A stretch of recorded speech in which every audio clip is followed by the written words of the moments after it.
Go to a nursing home or make a room in your car. Pick one, Dad, my son said with a scornful smile. I stayed calm, smiled, and packed my things. An hour later, a Rolls-Royce pulled up. When he opened the door and saw who came for me, his smile vanished. I'm glad to have you here. Follow my story until the end and comment the city you're watching from so I can see how far my story has reached. My name is Joseph, and I'm 65 years old. This morning, my son Carl looked me straight in the eye and delivered words that cut deeper than any blade ever could. Go to a nursing home or make room in your car. Pick one, Dad. The casual cruelty in his voice hit me like a physical blow. I stood there in the kitchen of what used to be our family home, watching my 38-year-old son lean against the granite countertop with that familiar expression of contempt. His designer suit was perfectly pressed, his hair styled with the kind of gel that costs more than most people spend on groceries in a week. Everything about him screamed success, everything except his character. I didn't argue, I didn't plead, I simply nodded and said, I understand. Carl's eyebrows shot up, clearly surprised by my calm response.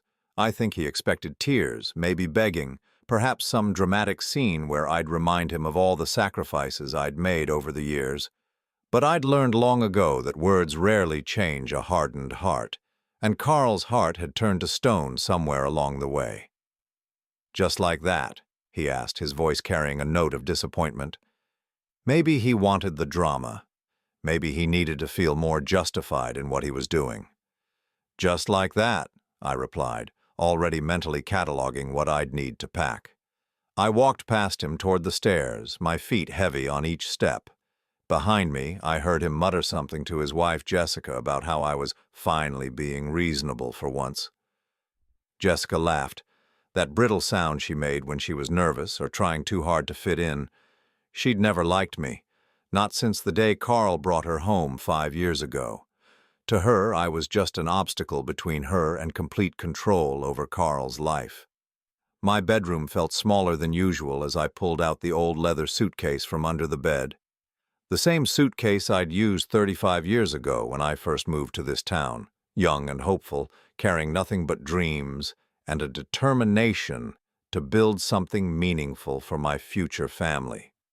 As I folded my clothes, memories flooded back. I remembered Carl at 5 years old running to me when I came home from work, his little arms wrapping around my legs as he babbled about his day. I remembered teaching him to ride a bike in the driveway, holding the back of the seat as he wobbled forward, my back aching but my heart full. I remembered sitting up all night when he had pneumonia at 8, watching his small chest rise and fall, praying to any god who'd listen to keep my boy safe. Where had that little boy gone? When had he transformed into this cold stranger who could look at his father and see nothing but a burden? The answer came to me as I packed my old work shirts. It happened gradually, starting in high school when Carl discovered that other kids' fathers drove luxury cars and wore expensive watches. He began asking questions I couldn't answer the way he wanted. Why didn't we live in the big houses across town? Why did I drive a 10-year-old Toyota instead of a BMW? Why did other dads seem so much more successful? I tried to explain that success wasn't measured by possessions, that what mattered was character, kindness, the relationships we built. But teenage Carl wasn't interested in philosophy. He wanted status, and I was failing to provide it. College made it worse. Carl went to state school because that's what we could afford, while his high school friends headed off to prestigious private universities. He'd come home for breaks increasingly resentful, comparing our modest life to the wealth he saw in his classmates' families. After graduation, Carl worked his way up in real estate, and I was proud of him. He was driven, ambitious, everything I'd tried to instill in him about hard work and determination, but success changed him. The more money he made, the more embarrassed he seemed by his humble origins. When he married Jessica, the transformation was complete. She came from money, old money that looked down on people like us. Suddenly, I wasn't Carl's father anymore. I was his inconvenient past, a reminder of the modest life he'd escaped. Now, as I packed my few possessions, I wondered if there had been any point where I could have made different choices. Should I have pushed harder for that promotion years ago? Should I have taken bigger risks, chased more money? Would Carl respect me more if I'd been wealthy? The question felt hollow because I knew the answer. I'd made the choices I could live with, choices that let me sleep at night with a clear conscience. If that wasn't enough for Carl, then perhaps the problem wasn't with my choices. I was nearly finished packing when I heard footsteps on the stairs. Carl appeared in the doorway, his expression unreadable. "You're really doing this?" he asked. "You gave me two options," I said quietly, continuing to fold clothes. This seemed like the dignified choice. He shifted uncomfortably. For a moment, just a moment, I saw a flicker of something in his eyes. Doubt, maybe. Or regret. But it passed quickly, replaced by that familiar hardness. "Look, Dad, this isn't personal. It's just practical. Jessica and I need space, and you're getting older. It makes sense for you to be somewhere with proper care." I almost laughed at the word care. When had Carl last shown me any care? When had he asked about my health, my feelings, my needs? But I said nothing. "I've already looked into some places," he continued, pulling out his phone. "There's a facility, about 20 minutes away. It's clean, affordable, they have activities." Activities? Like I was a child who needed to be entertained rather than a man who'd spent 40 years working, paying taxes, contributing to society. "That's thoughtful of you," I said, meaning none of it. Carl looked relieved, probably thinking this was going easier than he'd expected.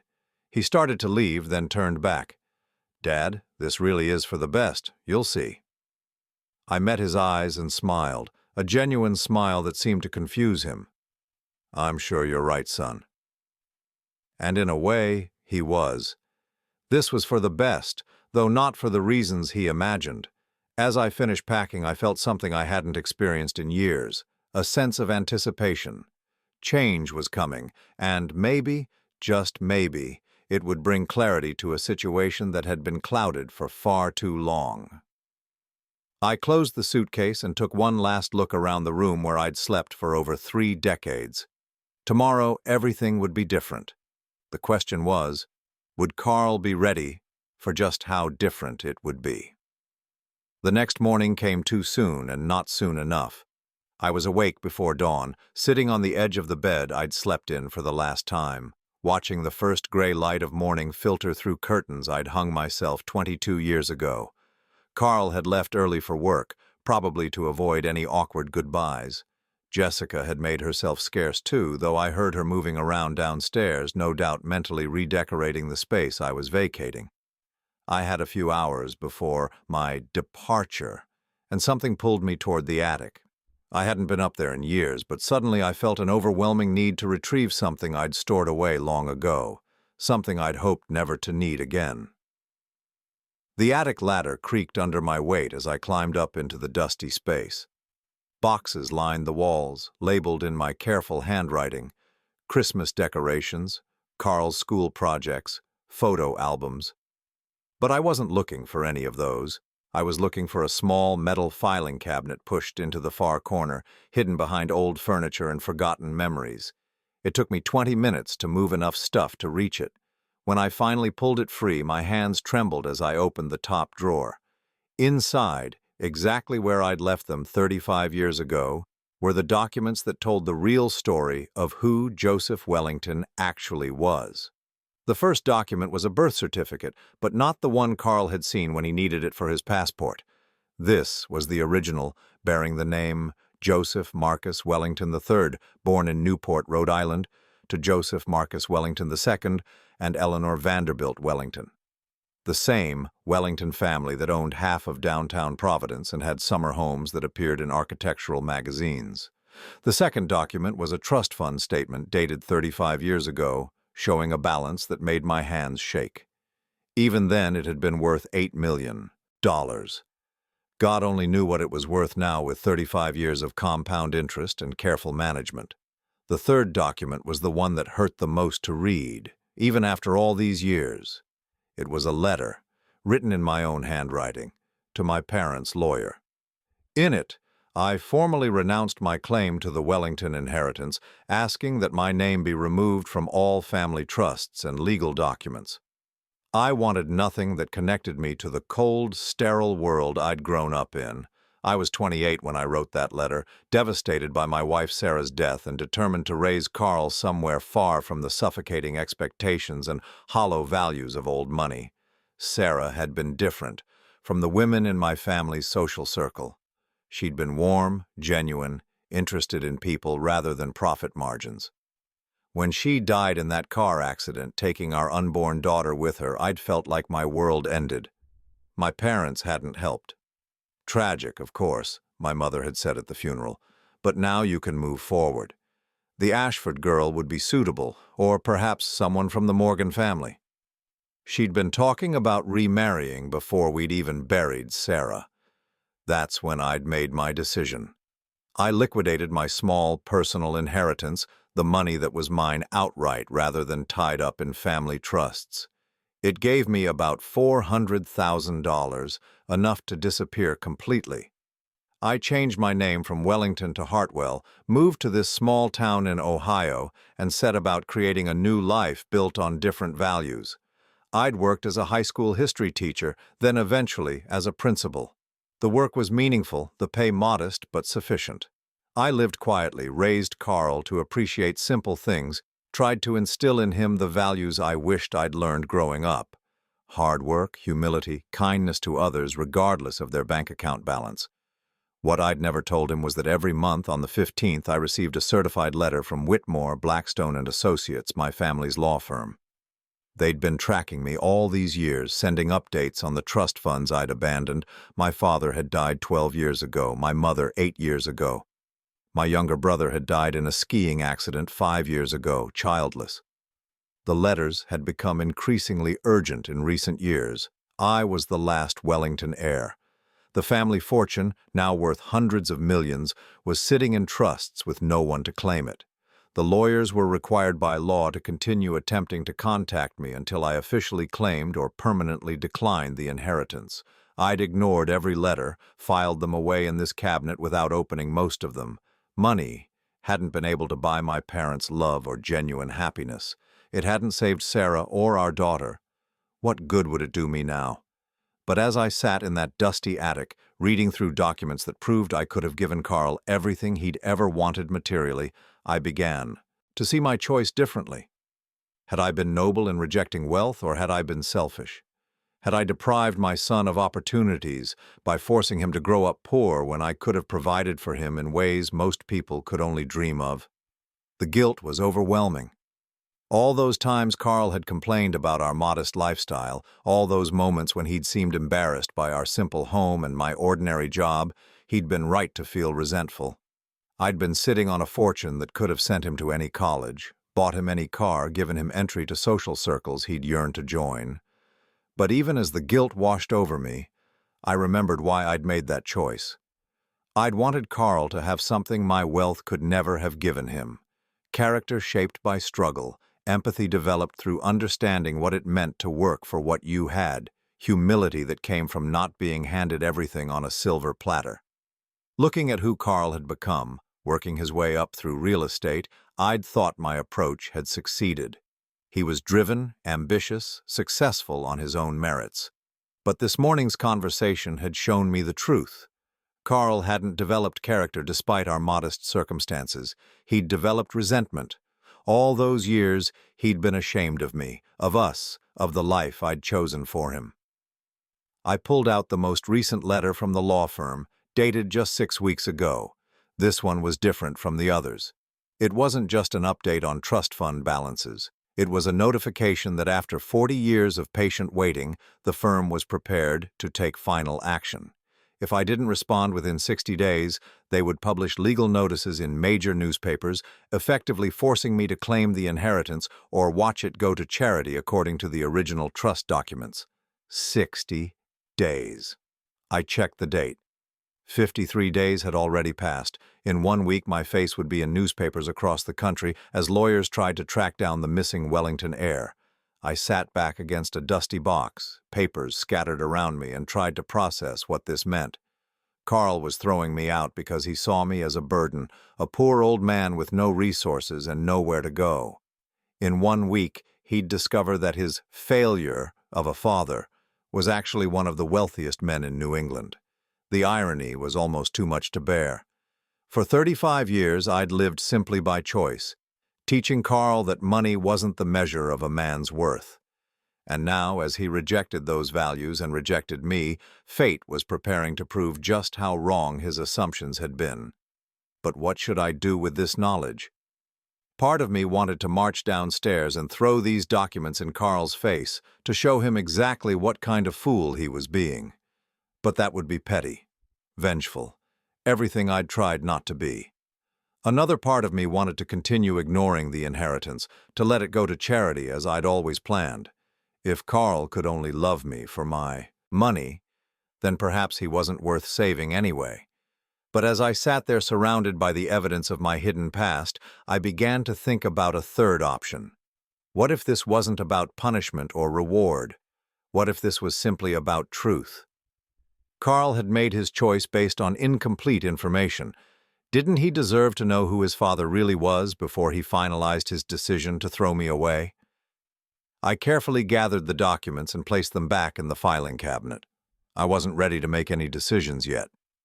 But as I climbed back down the attic ladder, I knew that in just a few hours something was going to change forever. The question was, would Carl be ready for the truth about his father?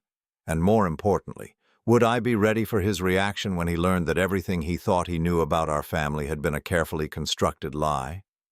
I was placing my suitcase by the front door when I heard the sound that would change everything. The low, purring hum of an expensive engine pulling into our modest driveway.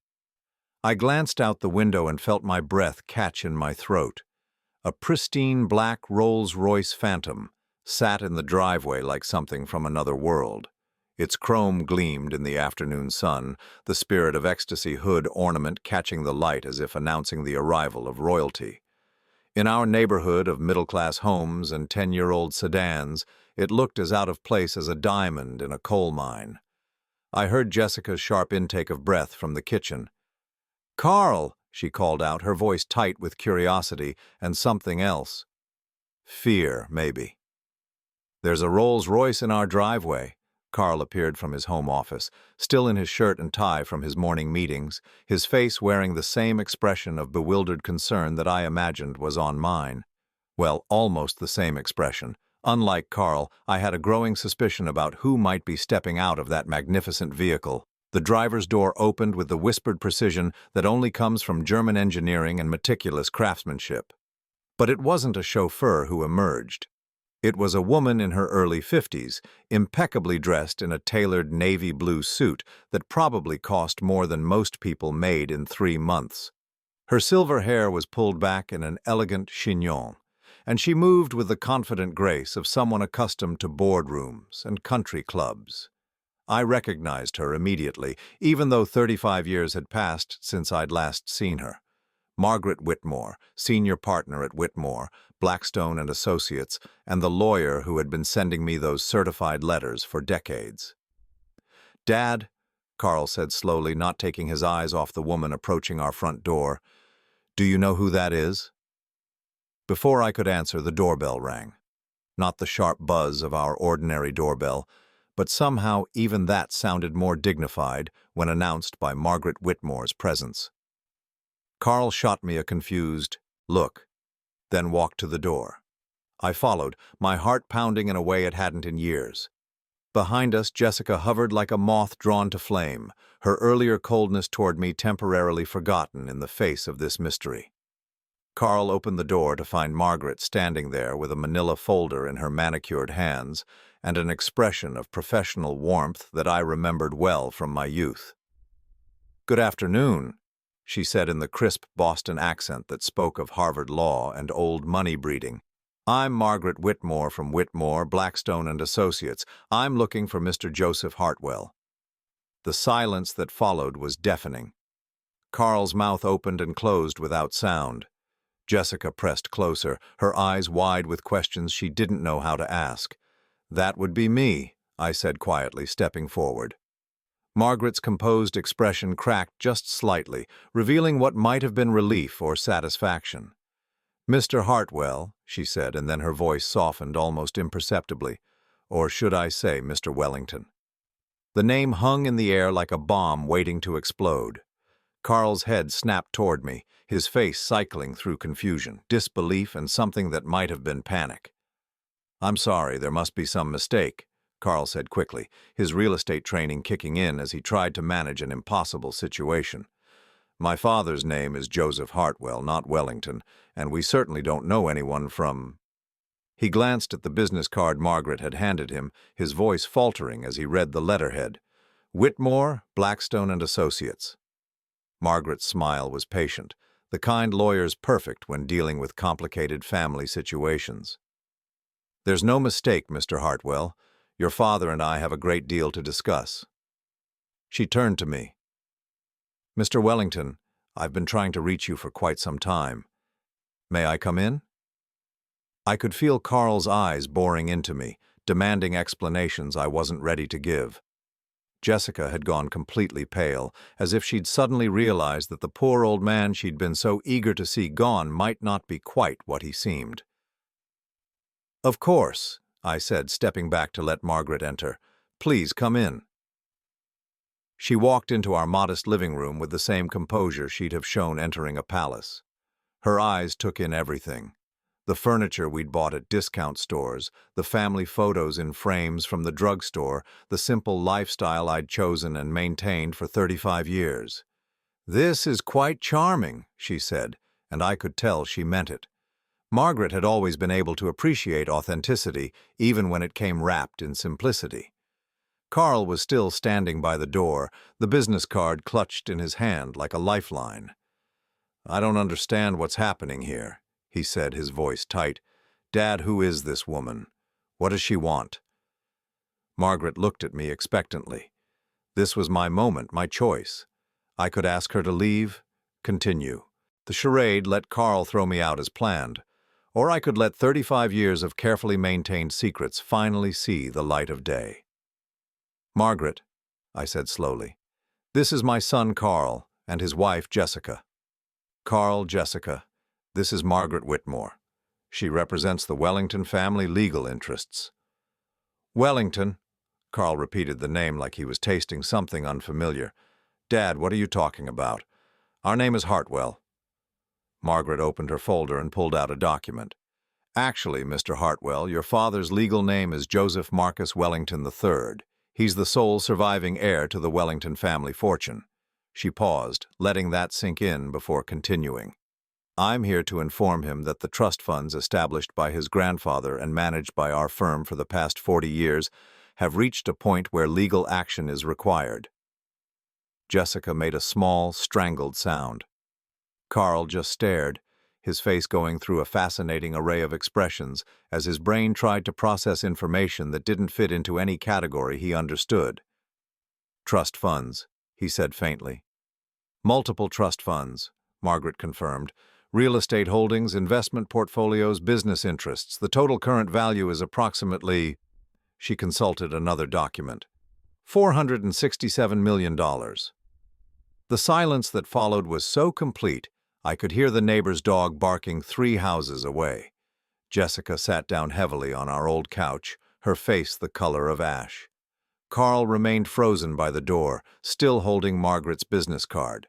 "I'm sorry," Carl said finally, his voice barely above a whisper. "Did you just say $467 million? "That's correct," Margaret replied matter-of-factly. "Plus accumulated interest, dividend payments, and appreciation on various holdings that haven't been calculated into that figure. The actual total is likely closer to $500 million.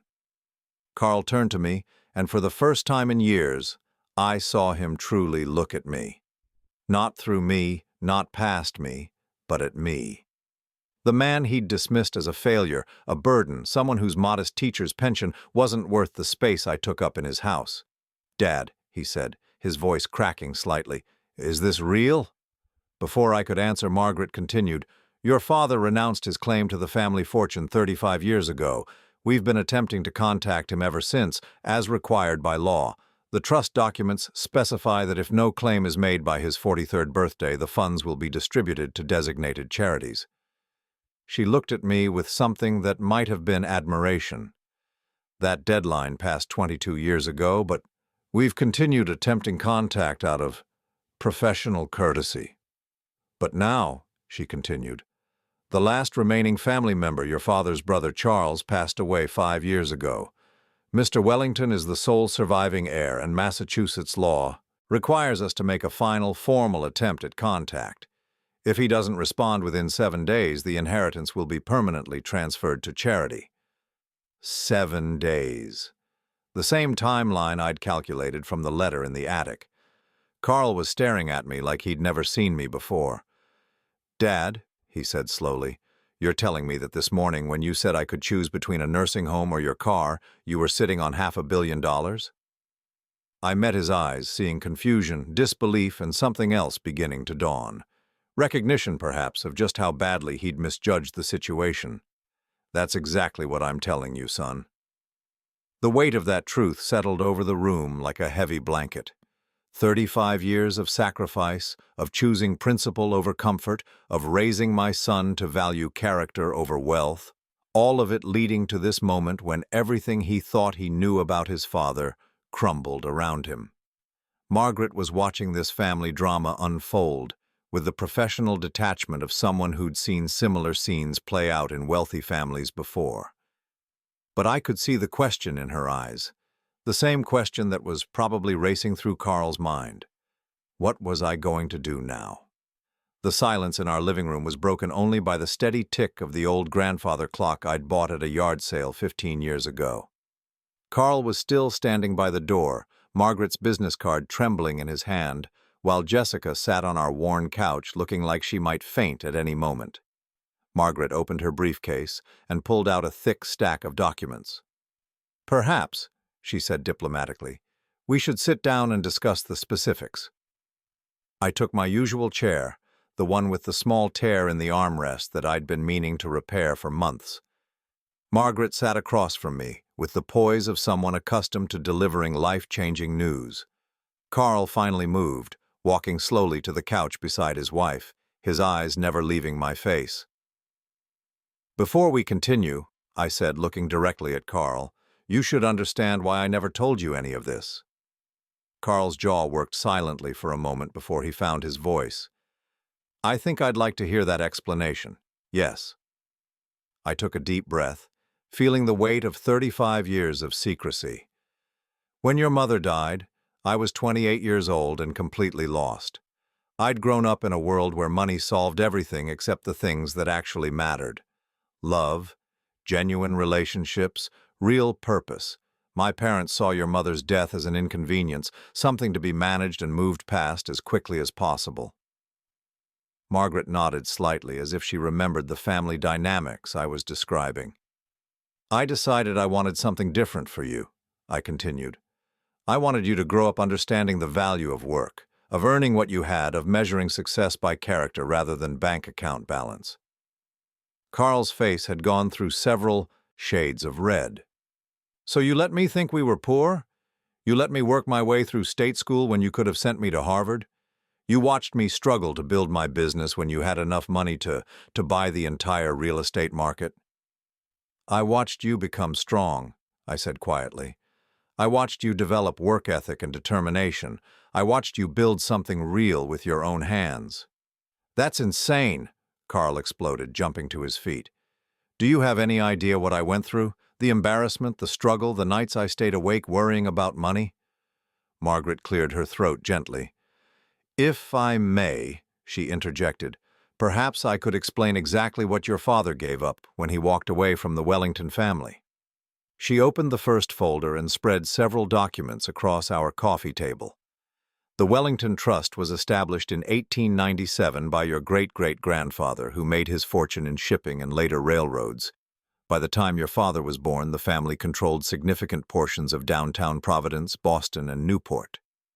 I watched Carl lean forward, his anger temporarily replaced by fascination as Margaret continued. "Your father was the heir to all of it. Summer homes in Newport and Martha's Vineyard, a mansion on Beacon Hill, commercial properties throughout New England, stock portfolios that included founding shares in companies that became household names." She pulled out a property listing. This is the Newport house alone. Carl took the paper with shaking hands. I saw his eyes widen as he read the description. 32 rooms, oceanfront estate, 12 acres, currently valued at $45 million. This is just one property, he whispered.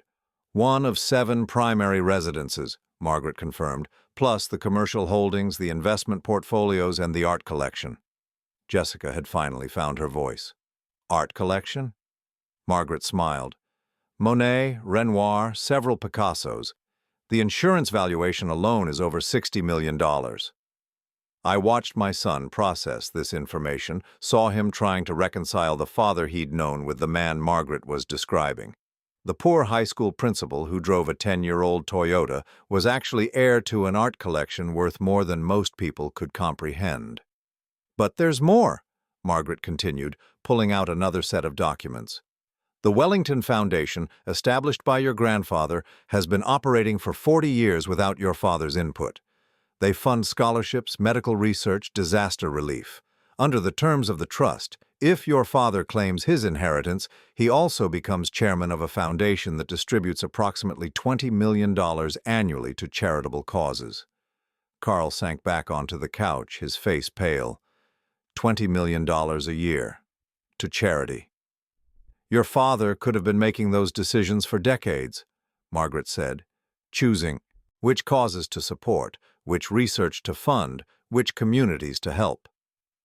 That hit me harder than I'd expected. In my quest to give Carl a humble upbringing, I'd also deprived the world of whatever good the Wellington Foundation might have accomplished under my guidance. How many scholarships had gone unfunded? How much research had been delayed? How many disasters had the foundation been unable to respond to because they were operating on autopilot instead of having active leadership? Carl was staring at me with an expression I'd never seen before. It wasn't anger anymore, or confusion. It was something closer to horror. Dad, he said slowly, when I was 16 and wanted to go on that class trip to Europe, and you said we couldn't afford it. You could have funded entire schools to take trips to Europe, Margaret said gently. When I got into Boston University, but we couldn't afford it, and I had to settle for state school. Your father could have endowed a scholarship program at Boston University, Margaret confirmed. Carl put his head in his hands. When Jessica and I were looking at houses and I was worried about the mortgage payments, your father could have bought the entire neighborhood, Margaret finished. The weight of these revelations was crushing. I'd thought I was teaching Carl values, but from his perspective, I'd deprived him of opportunities, experiences, the kind of life he'd dreamed of, and worse, I'd done it while possessing the very resources that could have given him everything he'd ever wanted. Jessica spoke for the first time since Margaret's arrival, her voice barely audible. Joseph, this morning when Carl said... She couldn't finish the sentence. When he told me to choose between a nursing home or living in my car, I finished for her. Yes, this morning, when my son decided I was too much of a burden to keep around, I was worth approximately $500 million. Carl made a sound like he'd been physically struck. He looked up at me, his eyes red-rimmed. Dad, I'm so sorry. I didn't know. If I'd known... If you'd known, you would have treated me differently, I said. That's exactly why I never told you.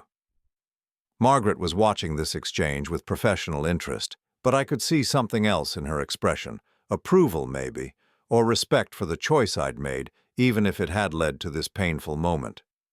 There's one more thing, she said, pulling out a final document. The deadline I mentioned. 7 days to claim the inheritance or lose it forever. That deadline isn't arbitrary. Massachusetts law requires it, but your father could simply let it pass. The money would go to various charities, the properties would be sold, and the Wellington name would effectively disappear from the family tree. Carl's head snapped up. He could just give it all away? That's exactly what I've been planning to do for 35 years, I said quietly. The room fell silent again, as the implications sank in. Carl had just learned that his father was worth $500 million, and in the same conversation he was learning that I was prepared to give every penny of it away rather than claim it. But why? Carl asked, his voice breaking. "After everything, why would you still choose to give it up?" I looked at my son, this man I'd raised and loved and apparently failed in ways I was only beginning to understand. The answer to his question would determine not just my future, but whether there was any hope of rebuilding the relationship that had brought us to this devastating moment. "Because," I said, "until this morning, I thought I'd raised a son who would love me whether I had money or not. I thought the values I'd tried to teach you mattered more than the opportunities I'd kept from you." Carl flinched, as if I'd slapped him. "But now," I continued, "I'm not sure of anything anymore." Margaret closed her briefcase with a soft snap. "Perhaps," she said diplomatically, "this would be a good time for everyone to think carefully about what happens next. I'll be staying at the Marriott downtown through the weekend. The deadline is Tuesday morning at 9 o'clock. She stood and handed me her card. "Whatever you decide, Mr. Wellington, please call me by Monday evening." She showed herself out, leaving Carl, Jessica, and me alone with the wreckage of everything we'd thought we knew about our family. Through the window, I watched the Rolls-Royce pull away, disappearing around the corner like something from a dream. But the documents scattered across our coffee table were real enough. And somewhere in this room sat the question that would define the rest of our lives. What, if anything, was worth more than $500 million? The weekend that followed Margaret's visit was the longest of my life. Carl called in sick to work on Friday, something I'd never known him to do in his 15-year real estate career. Jessica barely spoke, moving through the house like a ghost, occasionally stopping to stare at the documents Margaret had left behind. I spent most of Saturday in my garden, tending to the tomatoes and herbs I'd planted in spring.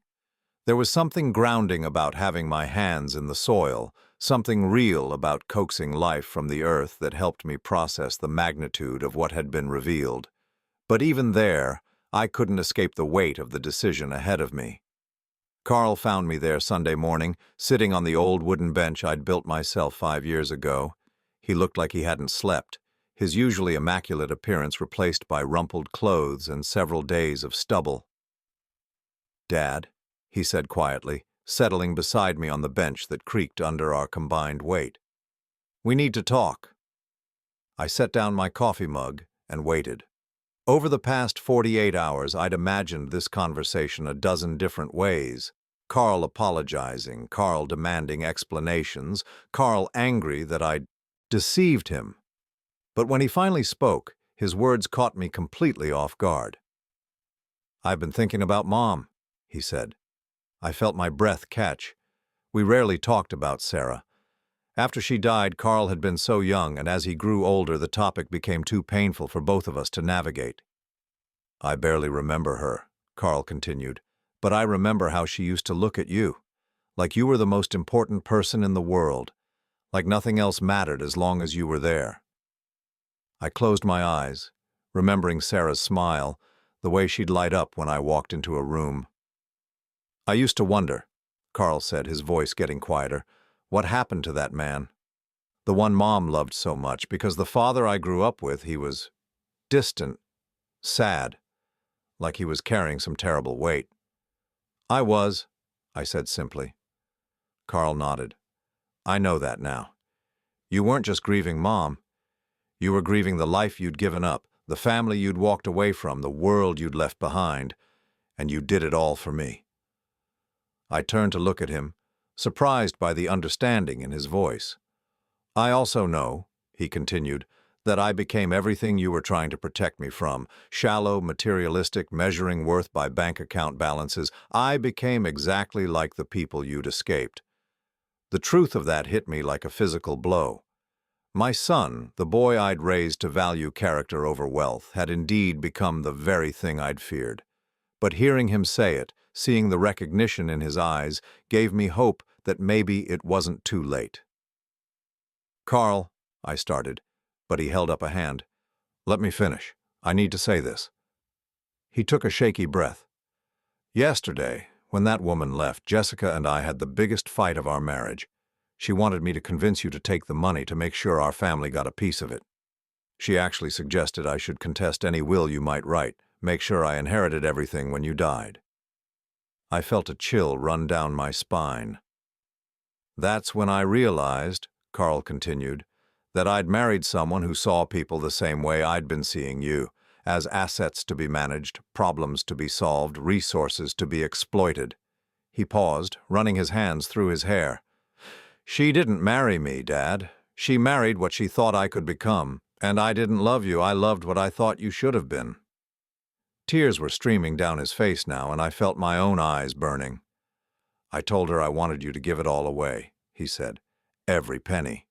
Because the man who raised me, who taught me to ride a bike and helped me with homework and sat up with me when I had nightmares, that man would never have needed money to prove his worth.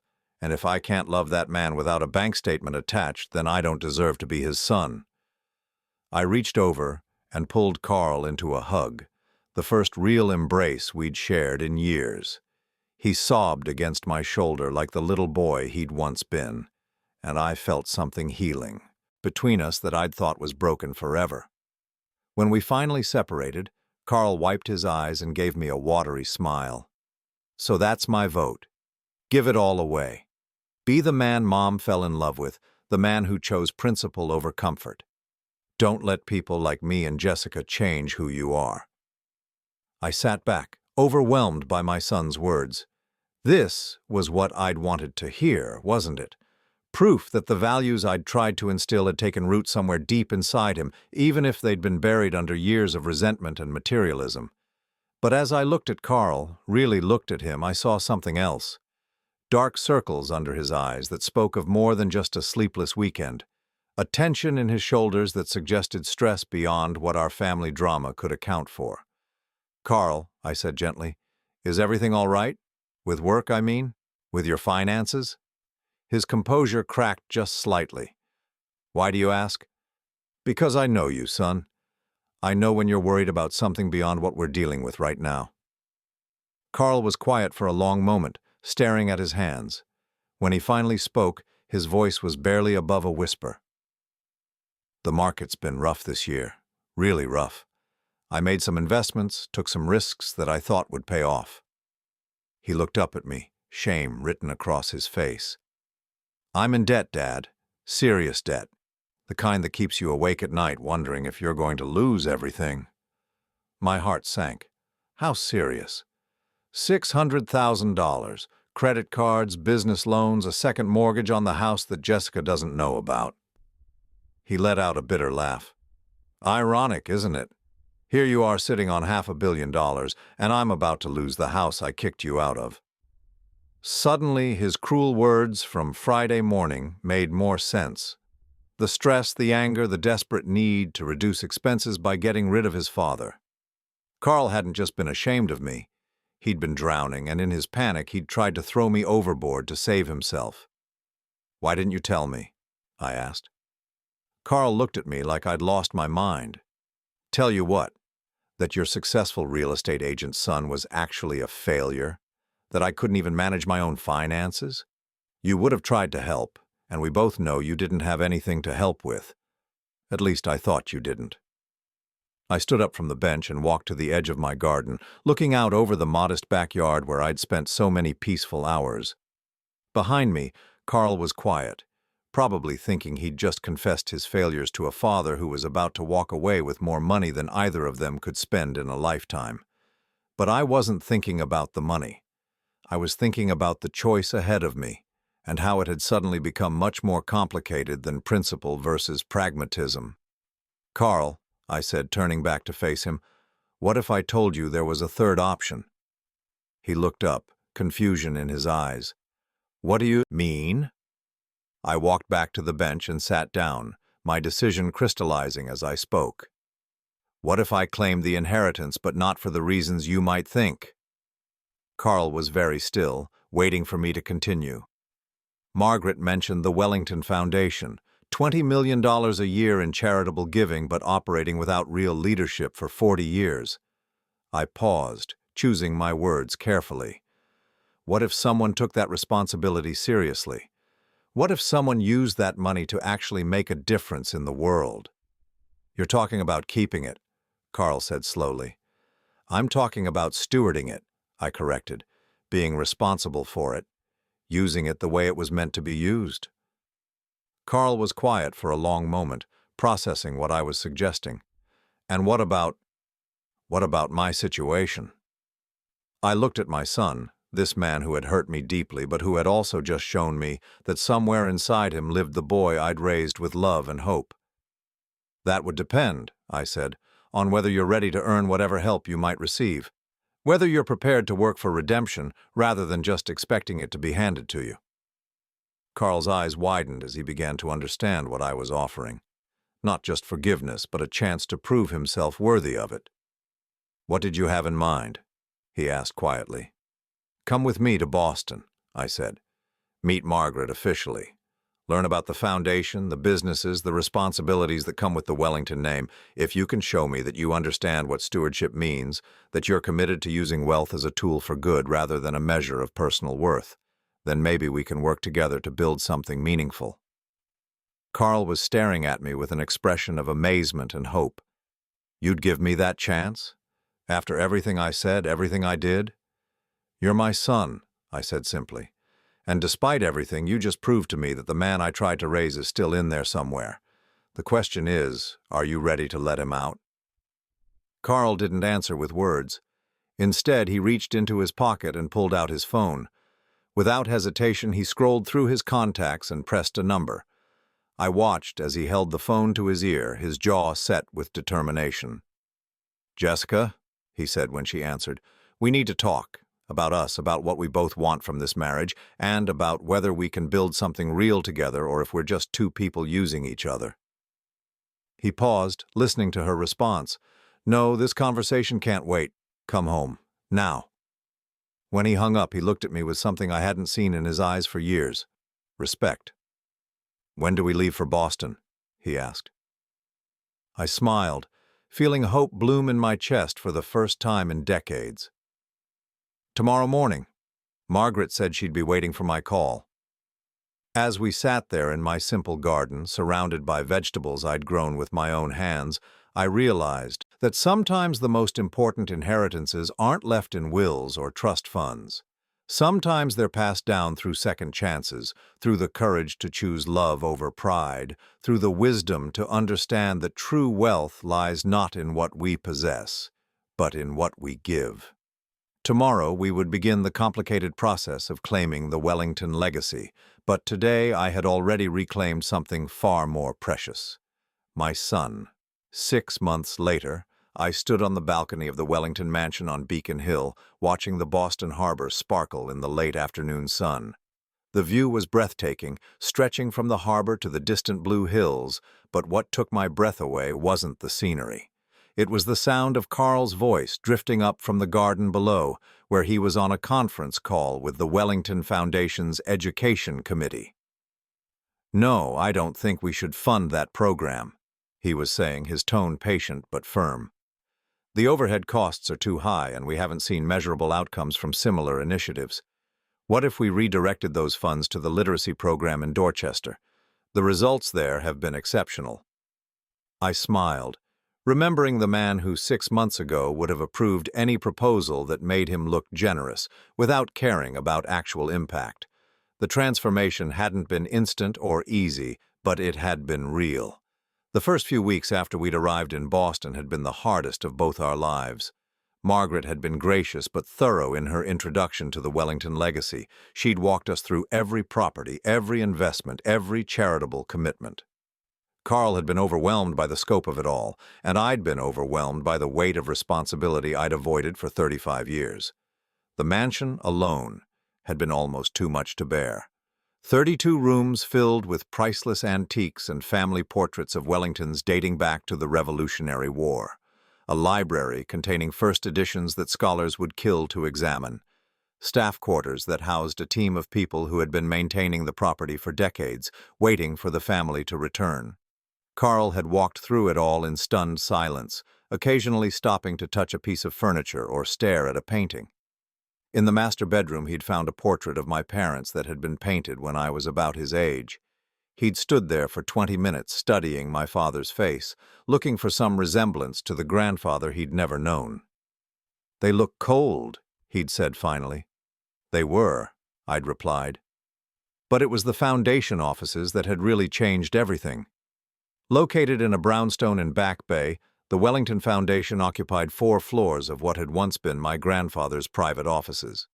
Margaret had walked us through each department: education, medical research, disaster relief, and community development. "Your father could have been directing all of this," she'd explained to Carl as we toured the education wing. "Instead, we've been operating on autopilot, following guidelines established decades ago but never updated, never improved."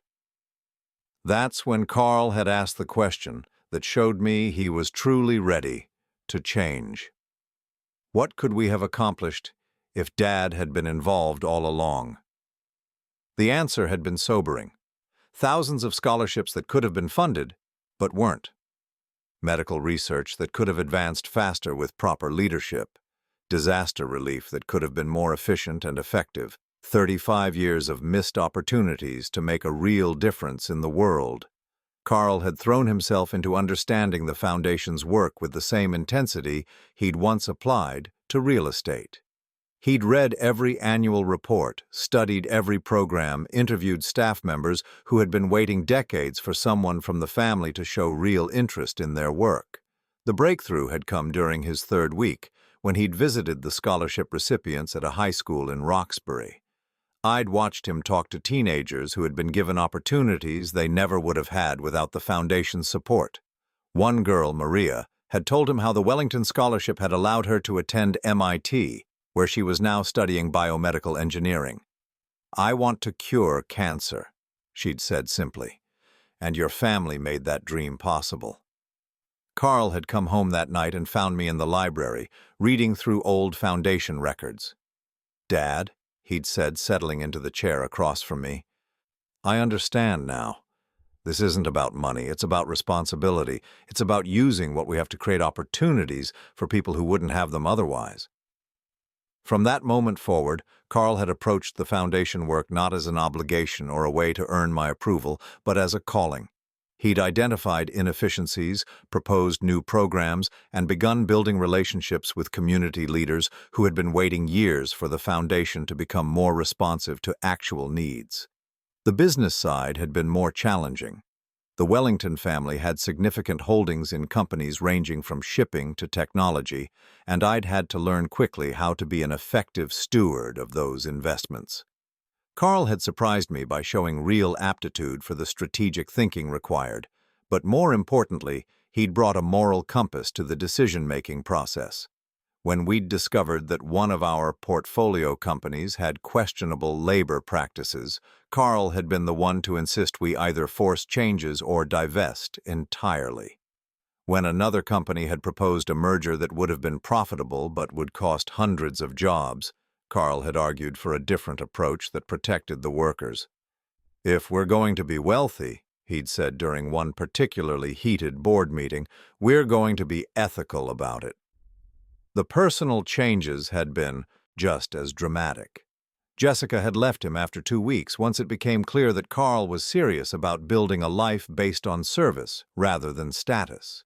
She'd wanted the money without the responsibility, the prestige without the purpose. Carl had let her go without a fight.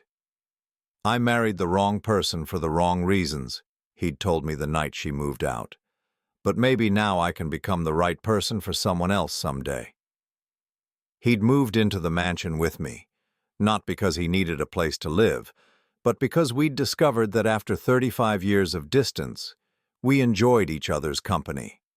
We had dinner together most nights, talking about the Foundation's work, the family's history, and slowly, carefully, rebuilding the relationship that had been damaged by years of misunderstanding. Carl had paid off his debts with money from a trust fund that had been established for him at birth, money he'd never known existed. But he'd insisted on earning back every penny through his Foundation work, donating his salary to causes he cared about until he'd repaid the full amount. "I want to know I deserved this," he'd explained. "I want to know I earned the right to be here."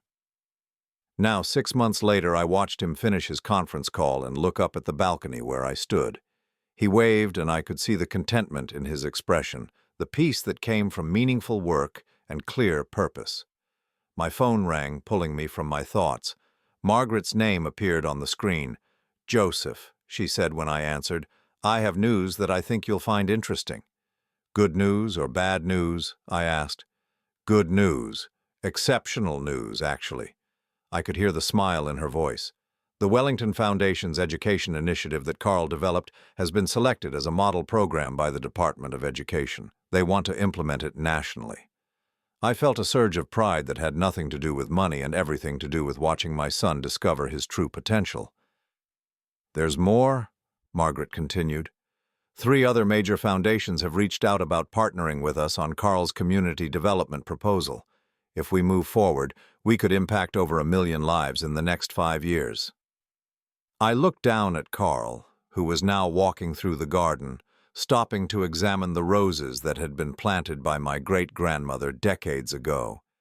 He moved with purpose but without hurry, confident in his place in the world in a way he'd never been before. "Margaret," I said, "I want you to give Carl full authority over the Foundation's strategic direction. He's ready for that responsibility." There was a pause. "Are you sure? That's a $25 million annual budget." "I'm sure," I said. "He's not the man who walked into your office 6 months ago. He's become who he was meant to be." After I hung up, I remained on the balcony, watching the harbor and thinking about the journey that had brought us here. Carl's cruel words that Friday morning had felt like the end of everything, but they'd actually been the beginning of something better than I could have imagined. I heard footsteps on the stairs behind me, and Carl appeared on the balcony, carrying 2 glasses of iced tea. "Margaret called you too?" he asked, handing me a glass. "She did. Congratulations, son. You've built something remarkable." Carl leaned against the balcony railing, looking out over the city. "We've built something remarkable," he corrected. "I couldn't have done any of this without you, without your example of what it means to choose principle over comfort." I thought about that for a moment. You know, for 35 years, I thought I'd made the right choice in walking away from all this. I convinced myself that poverty was more noble than wealth, that struggle was more valuable than comfort. "And now?" Carl asked. "Now I think I was half right," I said. "The wealth itself isn't evil, and poverty isn't inherently noble. What matters is what you do with whatever resources you have. You can be poor and selfish, or wealthy and generous. You can struggle and learn nothing, or have everything and use it to lift others up." Carl nodded thoughtfully. "I spent so many years resenting what I thought was your weakness, your failure to provide more. I never understood that your strength was in choosing love over money, principles over prestige." "And I never understood," I replied, "that I could honor those principles while still accepting the resources to make them more effective." We stood there in comfortable silence, father and son watching the sun begin to set over Boston Harbor. The city spread out before us, full of people whose lives were being touched by the work we were doing together. My phone buzzed with a text message. I glanced down and saw it was from Maria, the MIT student Carl had met in Roxbury. "Mr. Wellington," the message read, "I just wanted you to know that I got into the graduate program at Harvard Medical School. Thank you for believing in me. I'm one step closer to that cancer cure. Your family's investment in my education is going to change the world." I showed the message to Carl and watched his face light up with the kind of joy that no amount of money could buy. "This," he said quietly, "this is what it's all about." I put my arm around my son's shoulder, feeling the weight and warmth of our restored relationship. 6 months ago, Carl had told me to choose between a nursing home and living in my car. Today we stood together in a mansion that had been in our family for generations, planning how to use our inherited wealth to create opportunities for people like Maria. The irony wasn't lost on either of us. Carl had gained everything he'd thought he wanted: money, status, luxury, but only after learning to value things that couldn't be bought. And I had finally claimed the inheritance I'd run from for 35 years, but only after discovering that wealth could be a tool for good rather than a corruption of the soul. As the last light faded from the harbor, Carl and I went inside to plan tomorrow's foundation meetings. There were scholarships to award, programs to develop, lives to change. We had work to do, and for the first time in either of our lives, we were doing it together. The Wellington legacy would continue, but it would be built on love rather than obligation, on service rather than entitlement, on the understanding that true wealth isn't measured by what you have, but by what you give away. And in the end, that made all the difference.